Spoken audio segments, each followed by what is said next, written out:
EBN 7 Bharat समाचार देख रहे आप सभी दर्शकों का एक बार फिर से स्वागत है और मैं हूं आपके साथ संदीप शर्मा। तो आइए खबरों की शुरुआत करते हैं उत्तर प्रदेश की इन बड़ी 25 खबरों से। यूपी पुलिस सिपाही भर्ती का आज पहले दिन 9 लाख से ज्यादा अभ्यर्थी देंगे परीक्षा। उत्तर प्रदेश के 67 जिलों में 1174 परीक्षा केंद्रों पर करीब 9,60,000 अभ्यर्थी आज शुक्रवार को सिपाही भर्ती परीक्षा देंगे। इसी साल फरवरी में हुई ये परीक्षा पर्चा लीक होने की वजह से रद्द कर दी गई थी। इसके बाद यह 5 चरणों में ये परीक्षा आज 23 अगस्त से शुरू हो रही है। यही वजह है कि इस बार सुरक्षा के बेहद कड़े इंतजाम किए गए। प्रदेश में 10,000 से अधिक पुलिसकर्मी सुरक्षा व्यवस्था में लगाए गए हैं। मैनपुरी में 15 बसेस की गई रिजर्व, अभ्यर्थियों की संख्या के हिसाब से होगा संचालन। मैनपुरी में पुलिस भर्ती परीक्षा में अभ्यर्थियों की सुविधा के लिए रोडवेज ने 15 बसेस रिजर्व की। ये बस सुबह 4 बजे बस स्टैंड पर मौजूद रहेंगी। जिस मार्ग के लिए अभ्यर्थी की संख्या ज्यादा होगी उसी मार्ग पर तत्काल बस को भेजा जाएगा। बस संचालन प्रभारी सुबह 4 बजे से बस स्टैंड पर मौजूद रहेंगे। शासन के निर्देश के बाद रोडवेज ने पुलिस भर्ती परीक्षा के अभ्यर्थियों के लिए विशेष व्यवस्था की है। यूपी के जिले में आज से 12वीं तक की छुट्टी, 4 दिन बंद रहेंगे स्कूल। डीएम ने जारी किया आदेश। यूपी पुलिस भर्ती और जन्माष्टमी के पर्व को देखते हुए गोरखपुर में 4 दिन तक स्कूल बंद रखने का आदेश जारी कर दिया गया। गोरखपुर डीएम कृष्णा करुणेश ने जारी आदेश में कहा कि आज 23 से 25 अगस्त तक पूरे प्रदेश में यूपी पुलिस भर्ती की परीक्षा होनी है। इसके चलते सड़कों पर यातायात की समस्या उत्पन्न हो सकती है। ऐसे में स्कूल जाने वाले छात्र छात्राओं को परेशानी उठानी पड़ सकती है। इसको देखते हुए 12वीं तक के सभी बोर्ड के स्कूल 26 अगस्त तक बंद रहेंगे। बता दें कि 23-24 को पुलिस भर्ती, 25 को रविवार और 26 अगस्त को जन्माष्टमी का पर्व होने के चलते 12वीं तक के स्कूल्स को बंद रखने का आदेश जारी किया गया। ऑफिस में महिलाओं की सुरक्षा पर योगी सरकार सख्त, डीएम एसपी को लंबा आदेश, घर पर भी छोड़ेगी पुलिस। कोलकाता रेपकांड के बाद महिलाओं की सुरक्षा को लेकर यूपी सरकार सख्ते में आ गई। इसको लेकर सरकार ने सख्त कदम उठाए। यूपी सरकार ने सरकारी और गैर सरकारी संस्थानों में काम करने वाली महिला कर्मचारियों से संस्थान में तय समय से ज्यादा काम न लिए जाने के आदेश जारी किए। साथ ही उनकी सुरक्षा के दफ्तरों में पुख्ता इंतजाम करने की गाइडलाइन भी जारी की। 69,000 शिक्षक भर्ती मामले में आमने सामने आए आरक्षित अनारक्षित वर्ग के अभ्यर्थी, टकराव की आशंका से गेट बंद। 69,000 शिक्षक भर्ती मामले में अब एक नया मोड़ आ गया है। हाईकोर्ट के फैसले के बाद जहां एक तरफ आरक्षित वर्ग के अभ्यर्थी नई सूची जारी करने की मांग को लेकर बेसिक शिक्षा निदेशालय में बैठ गए, वहीं दूसरी तरफ अनारक्षित वर्ग के अभ्यर्थियों ने धरना देना शुरू कर दिया। उनका कहना है कि उनको योग्यता पर नौकरी मिली है, किसी की खैरात पर नहीं।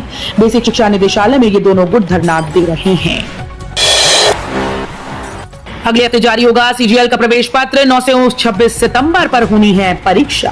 कर्मचारी चयन आयोग की ओर से आयोजित कंबाइंड ग्रेजुएट लेवल भर्ती 2024 की टीयर 1 परीक्षा का प्रवेश पत्र अगले हफ्ते जारी किया जा सकता है। इसकी परीक्षा 9 से 26 सितंबर तक कराई जाएगी। सीजीएल परीक्षा के जरिए केंद्र सरकार के विभागों में ग्रुप बी और सी के पदों पर भर्ती होगी। मंदिर निर्माण का 85% काम पूरा, शिखर बनाने को जयपुर से आएंगे कारीगर। राम मंदिर निर्माण का 85% काम पूर्ण हो चुका है। राम मंदिर निर्माण के दूसरे चरण में द्वितीय तल का निर्माण किया जा रहा है। शिखर का निर्माण वैसे तो शुरू हो चुका है, लेकिन शिखर के मुख्य कार्य व नक्काशी आदि के लिए विशेष कारीगरों को बुलाया जा रहा है। राम मंदिर निर्माण की कार्यदायी संस्था एल&टी जयपुर व राजस्थान के 24 कारीगरों के संपर्क में है, जो शिखर निर्माण के विशेषज्ञ कारीगर माने जाते हैं। 14 दिसंबर को बीएचयू का दीक्षांत समारोह, 32 मेडल और 13,000 छात्र छात्राओं को मिलेंगी उपाधियां। काशी हिंदू विश्वविद्यालय के 104वें दीक्षांत समारोह का आयोजन 14 दिसंबर को किया जा रहा है।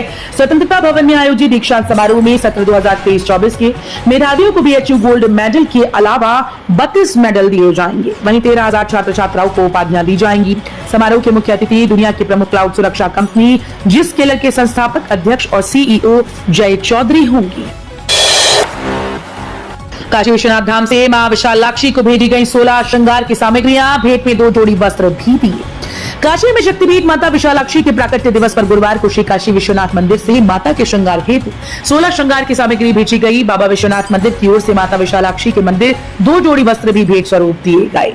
श्री काशी विश्वनाथ न्यास की ओर से देवी के समस्त 16 श्रृंगार व पर्व वस्त्र का समर्पण ज्योतिर्लिंग पीठ से काशी पुराधिपति श्री विश्वनाथ महादेव के द्वारा किया गया।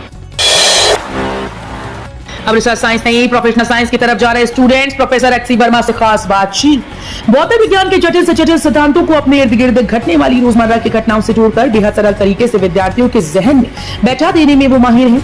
वो छात्र छात्राओं के अंदर अपने आसपास के वातावरण में विज्ञान के प्रयोग ढूंढने का कौशल विकसित करने के लिए भी जाने जाते हैं। विज्ञान को जीवन से जोड़कर पढ़ने पढ़ाने की हिमायती पद्मश्री से सम्मानित भौतिक विज्ञानी प्रोफेसर एच.सी. वर्मा। पुलिस भर्ती परीक्षा में अभ्यर्थियों के लिए 5 दिन चलेगी परीक्षा स्पेशल ट्रेन, ये होगी टाइम। पुलिस भर्ती परीक्षा को लेकर रेलवे की ओर से परीक्षा स्पेशल ट्रेन चलाने का निर्णय लिया गया है। एक पैसेंजर ट्रेन को रीशेड्यूल किया गया। उत्तर मध्य रेलवे के जनसंपर्क अधिकारी अमित सिंह ने बताया कि आज 23 से 31 अगस्त तक पुलिस भर्ती परीक्षा होगी। इसके चलते अलीगढ़ से कानपुर को जाने वाली 04190 मेमू सुपरफास्ट ट्रेन को परीक्षा स्पेशल ट्रेन के तौर पर संचालित किया जाएगा। ये ट्रेन अलीगढ़ से दोपहर 1:40 पर शाम 7:45 पर कानपुर पहुंचेगी। नोएडा जेल से हटाएगा गैंगस्टर रवि खाना और अनिल भाटी। यूपी के 11 माफियाओं पर गिरी डीजी के आदेश की गाज। उत्तर प्रदेश शासन ने राज्य के विभिन्न जेलों में बंद 11 कुख्यात अपराधियों के जेल बदलने का निर्णय लिया। जेल विभाग ने यह फैसला प्रशासनिक आधार पर लिया। जेल अधीक्षकों की रिपोर्ट पर डीजी जेल ने यह कार्रवाई की। इसी कड़ी में 3 कुख्यात अपराधी यूपी के ग्रेटर नोएडा के लुक्सर जेल में बंद हैं। गंगा को निर्मल बनाने के लिए आ गया है डेनमार्क। वाराणसी में स्थापित हुई स्मार्ट प्रयोगशाला। गंगा और अन्य नदियों को स्वच्छ और निर्मल बनाने की दिशा में किए जा रहे प्रयासों की कड़ी में भारत और डेनमार्क के बीच हरित रणनीतिक साझेदारी हुई। इसके तहत वाराणसी में स्वच्छ नदियों पर स्मार्ट प्रयोगशाला की स्थापना की गई, जिसका मुख्य उद्देश्य वरुणा नदी का संरक्षण करना है। ये साझेदारी भारत सरकार के जल संसाधन, नदी विकास और गंगा संरक्षण विभाग, भारतीय प्रौद्योगिकी संस्थान, बनारस हिंदू विश्वविद्यालय और डेनमार्क सरकार के बीच एक अनूठी त्रिपक्षीय पहल है। 17 पीपीएस अधिकारियों का हुआ तबादला। नोएडा, लखनऊ और प्रयागराज में हुए अहम बदलाव। डीजीपी मुख्यालय ने बृहस्पतिवार को 17 पीपीएस अधिकारियों का तबादला कर दिया है। हाल ही में सीओ से एडिशनल एसपी के पद पर प्रोन्नत हुए कुछ अधिकारी भी इसमें शामिल हैं, जिन्हें उनकी वर्तमान तैनाती के स्थान पर ही प्रोन्नति प्रदान की गई। प्रोन्नत हुए पीपीएस अधिकारियों में लखनऊ कमिश्नरेट में तैनात सहायक पुलिस आयुक्त पंकज कुमार सिंह को अपर पुलिस आयुक्त बनाया गया है। मंकी पॉक्स को लेकर अस्पतालों में अलर्ट। केंद्र से स्वास्थ्य विभाग के पास आई गाइडलाइन। मंकी पॉक्स को लेकर अस्पतालों में अलर्ट जारी कर दिया गया है। हालांकि अभी देश में मंकी पॉक्स के किसी रोगी की पुष्टि नहीं हुई, लेकिन पड़ोसी मुल्क में रोगी मिलने के बाद केंद्र ने गाइडलाइन जारी कर दी। सीएमओ डॉक्टर आलोक रंजन ने बताया कि केंद्र की गाइडलाइन आ गई है, उसी के लिहाज से दिशा निर्देश जारी कर दिए गए। पुरातत्व विभाग के प्रथम महानिदेशक ने अचाला मस्जिद को बताया था देवी मंदिर। 2 सितंबर को आएगा आदेश। अचाला माता मंदिर केस की सुनवाई सिविल न्यायालय सीनियर डिवीजन कोर्ट में हुई। इस दौरान अचाला मंदिर केस में पोषणीयता व क्षेत्राधिकार पर 2 सितंबर को आदेश आएगा। वादी अधिवक्ता ने बहस में कहा कि भारतीय पुरातत्व सर्वेक्षण विभाग के प्रथम महानिदेशक अलेक्जेंडर कनिंगम ने अपनी रिपोर्ट में अचाला मस्जिद को अचाला देवी मंदिर बताया है, जिसका निर्माण कन्नौज के राजा जयचंद राठौर ने करवाया था। मैनपुरी के गिरोर में सरकारी विद्यालय बना तालाब, परचून की दुकान बनाई पाठशाला। मैनपुरी के गिरोर में प्राथमिक विद्यालय झकरई में पानी भरा है। यहाँ स्थिति तालाब जैसी है। ऐसे में शिक्षक पास ही परचून की दुकान के बाहर पाठशाला लगा रहे हैं। विकासखंड गिरोर के प्राथमिक विद्यालय झकरई का पूरा परिसर बारिश के पानी से लबालब भरा हुआ है। परिसर में कहीं 1 फीट तो कहीं 1.5 फीट तक पानी भरा है। 1 माह से भी अधिक समय से पानी भरा होने से पूरे परिसर में झाड़ियां उग गई हैं। सनातन हिंदू संस्कृति सम्मेलन में बोले देवकीनंदन ठाकुर, वक्फ बोर्ड नहीं हिंदू बोर्ड बनना चाहिए। वृंदावन के ललिता आश्रम में बृहस्पतिवार को सनातन हिंदू संस्कृति सम्मेलन आयोजित हुआ। इसमें संतों, महंतों व हिंदूवादी संगठनों के लोगों ने एक मत से हिंदुओं पर हो रहे अत्याचारों पर रोष जताया। इस संबंध में सरकार से हस्तक्षेप करने की मांग की गई। वक्फ बोर्ड को समाप्त कर देश में सनातन बोर्ड के गठन और जनसंख्या नियंत्रण कानून लागू करने की मांग की गई। श्री कृष्ण जन्मभूमि संघर्ष न्यास के राष्ट्रीय अध्यक्ष दिनेश शर्मा ने कहा कि हिंदू एकजुट हैं, लेकिन बड़े मठाधीश अपनी सुविधा अनुसार व्याख्यान करने में लगे हैं। भागवत आचार्य देवकीनंदन ठाकुर ने कहा कि हमें हिंदू हृदय सम्राट नहीं, सर्वप्रथम सनातनी हिंदू बनना है। हिंदुस्तान में वक्फ बोर्ड नहीं हिंदू बोर्ड बनना चाहिए।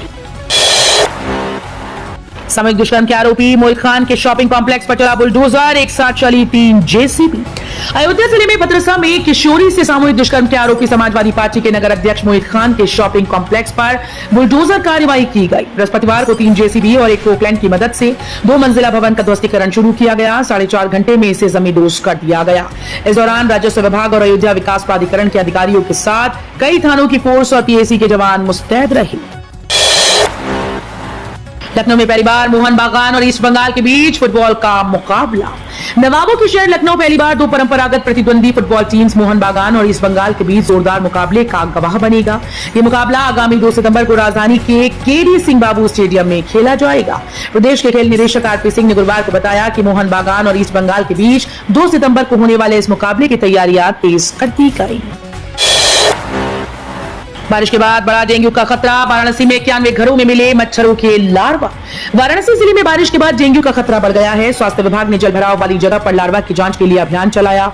20 दिन में 22,000 से अधिक घरों की जांच की गई। इसमें 91 घरों में मच्छरों का लार्वा मिलने पर नोटिस जारी किया गया। इसके अलावा लोगों से साफ सफाई पर विशेष ध्यान देते रहने के लिए कहा गया है।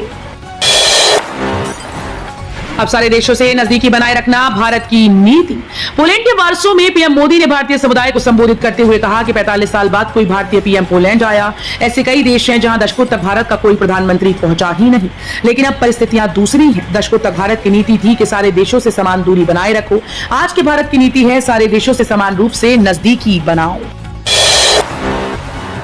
सिम बंद होने के नाम पर हो रहा बड़ा फ्रॉड। TRAI ने यूजर्स को दी चेतावनी। देश में धोखाधड़ी का नया तरीका सामने आया। इसमें ठग telecom regulatory authority of India के नाम से कॉल करते हैं और नंबर बंद करने के नाम पर निजी जानकारी मांगते हैं। जानकारी मिलते ही ये ठगी करते हैं। अब TRAI ने कहा कि हम नंबर बंद करने के लिए किसी को कॉल मैसेज नहीं करते। ऐसे में लोगों को ऐसे फर्जी कॉल से सावधान रहना चाहिए। सांसद संजय सिंह को मिली बड़ी राहत। हाईकोर्ट ने सजा के फैसले के अमल पर अगले आदेशों तक लगाई रोक। आम आदमी पार्टी के सांसद संजय सिंह को इलाहाबाद हाईकोर्ट के लखनऊ पीठ से बृहस्पतिवार को बड़ी राहत मिली। अब संजय सिंह को सुल्तानपुर के ट्रायल कोर्ट में सरेंडर नहीं करना होगा। हाईकोर्ट ने संजय सिंह की पुनरीक्षण याचिका विचारार्थ मंजूर कर उन्हें सुनाई गई सजा के फैसले के अमल पर अगले आदेशों तक रोक लगा दी है। कोर्ट ने उन्हें इसके लिए 50,000 रुपए का निजी बंद पत्र वचन के साथ दाखिल करने का आदेश दिया। सड़क निर्माण में लापरवाही, ठेकेदार पर 20,000 का जुर्माना, नोटिस भी थमाया। उत्तर प्रदेश के आगरा में सड़क निर्माण में लापरवाही पर नगर आयुक्त अंकित खंडेलवाल ने ठेकेदार पर 20,000 रुपए का जुर्माना लगाया। साथ ही ठेकेदार को नोटिस भी जारी किया। हरि पर्वत जोन के वार्ड संख्या 95 में नगर निगम के सामने की गली में सीसी रोड का अवर अभियंता पूनम, क्षेत्रीय पार्षद शरद चौहान ने बुधवार को निरीक्षण किया। पार्षद शरद चौहान ने बताया कि सड़क का निर्माण कार्य पूरा होने के बाद ठेकेदार ने सीसी फर्श के ऊपर प्लास्टर की एक लेयर अलग से